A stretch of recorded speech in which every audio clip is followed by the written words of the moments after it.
அம்மா history.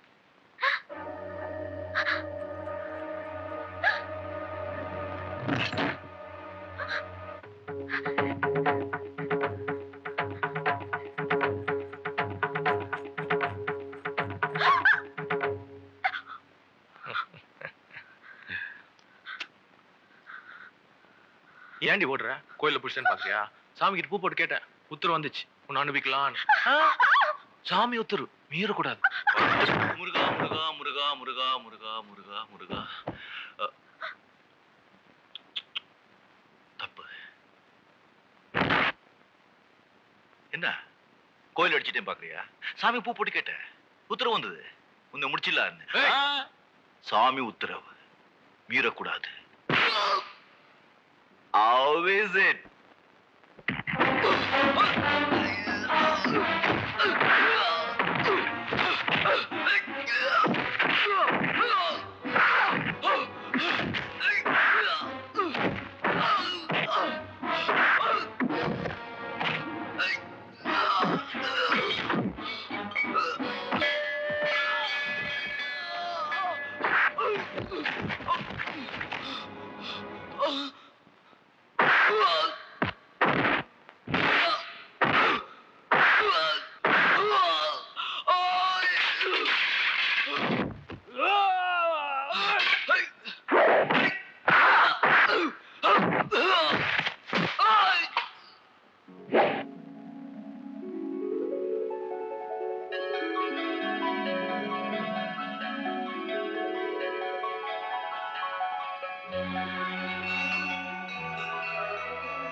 தெய்வமே பார்த்து நம்ம கல்யாணத்தை நடத்தி வச்சிருக்கு பார்த்தீங்களா?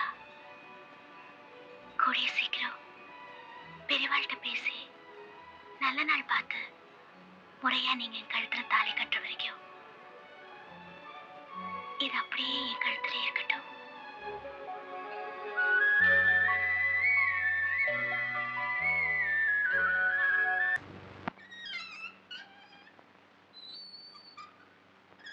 ஐயா எதுக்கு கூப்பிட்டு அமிச்சிங்கன்னு? இந்த பெரிய பண்ண காரணமே இல்லாம எதையும் பேசவும் மாட்டான், செய்யவும் மாட்டான். என்னங்கய்யா சொல்றீங்க? ஆமாங்கய்யா. ஆனா அனாவசியமா உன் பையன் என் பையன் மேல கைய வச்சிருக்கிறான். அதுக்கு என்ன பதில் சொல்ற? சாஸ்திரியோட பொண்ணு கிட்ட உங்க பையன் தப்பா நடந்துக்கும் போது தடுத்திருக்கான். ஓஹோ, அப்படி ஒரு காரணம் இருக்கோ? அப்போ சாஸ்திரி பொண்ணுக்கும் உன் பையனுக்கும் ஏதோ சம்பந்தம் இருக்கிறதுனால தானே உன் பையன் என் பையன் அடிச்சிருப்பான். என்னன்னு கேளுங்கய்யா. நீங்க கேட்டா நாங்க கேட்ட மாதிரி தாங்க. ஒரு பொண்ணு ஆபத்துல இருக்கும்போது அவளை காப்பாத்துறதுக்கு எந்த சொந்த பந்தமும் தேவையில்லைங்க. மனுஷத்தன்மை இருந்தா போதும்.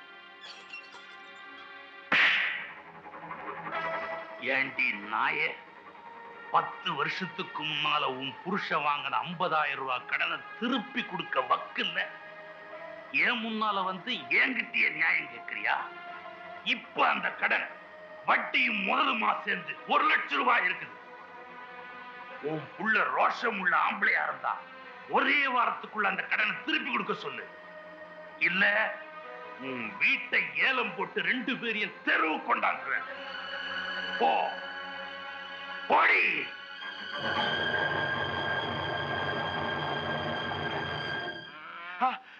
முத்தே, அந்த பண்ணையாரு நம்ம அம்மாவை கண்ணத்துல அரைச்சிட்டான்ப்பா.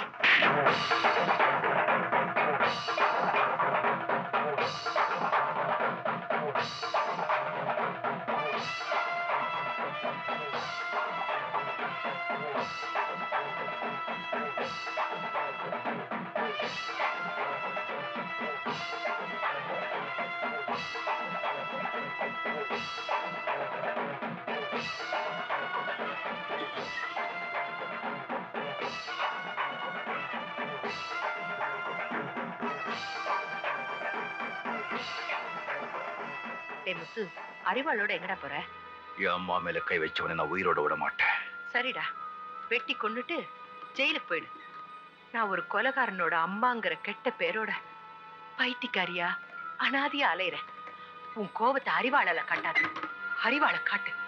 நீ பெத்த தாயை உண்மையிலேயே மதிக்கிறவனா இருந்தா என் மானத்தை காப்பாத்தணும்னு நினைச்சா அந்த கடங்கார மூஞ்சில அவன் பணத்தை விட்டேரி. அப்பதான்டா நீ உண்மையிலேயே ஆம்பளை. என் புள்ள அம்மாவை உன்னை கை நீட்டி அடிச்சிருக்கா. முதல்ல அந்த கடனை நீ தீர்த்துரு, இந்த கடனை நான் தீர்த்துக்கிறேன்.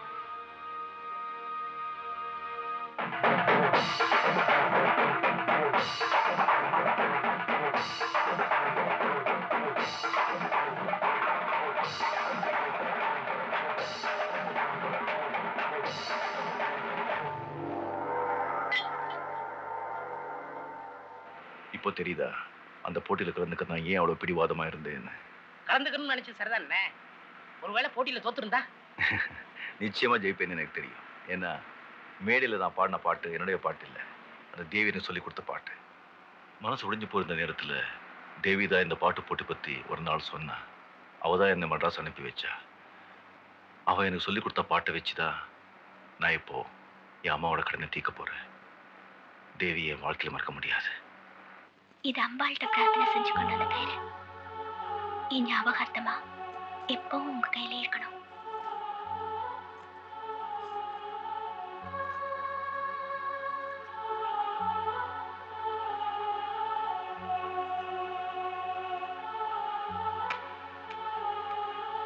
இதை கட்டிட மாட்டேன். எங்க இருக்கீங்க அம்மா? முத்து,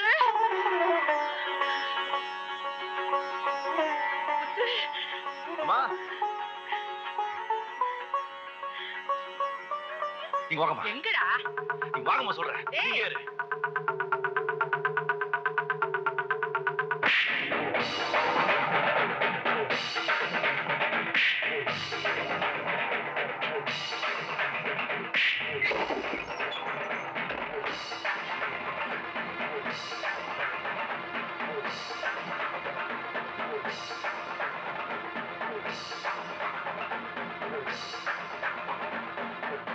இந்தாங்கம்மா.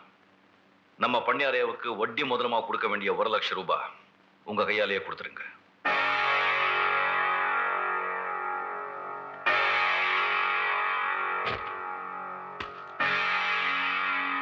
அம்மா என் கடனை நான் கொடுத்துட்டேன். உங்க கடன் ஒன்று பாக்கி இருக்குல்ல, அதுவும் பண்ணையாரையாவை கொடுத்துருங்க.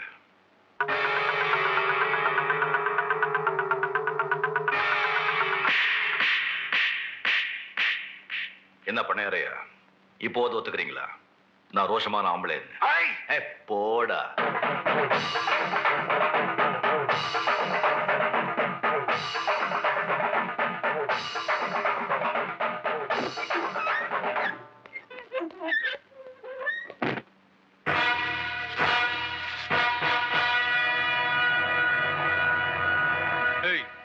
எங்க அப்பாவை அடிச்சுட்டு இங்கிருந்து போயிடுயா, உனக்கு நான் இங்கேயே சமாதி கட்டிடுறேன்டா.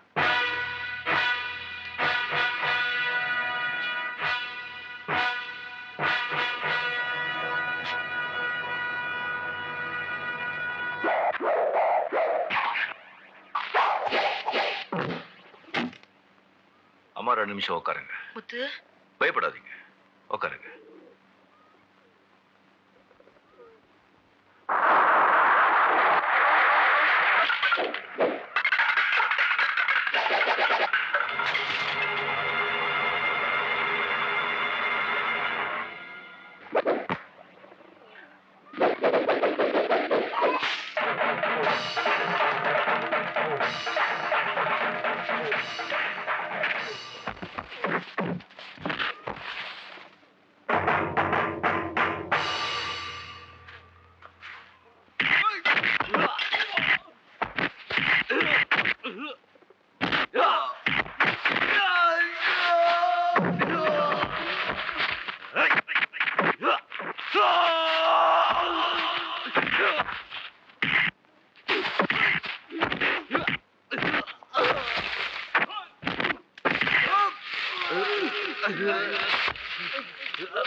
பணியாரையா,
போற காலத்துல நம்மளை காப்பாத்துறது நாம சேர்த்து வச்சுக்கிற சொத்து இல்ல, நாம பெத்து வச்சுக்கிற புள்ளைங்க.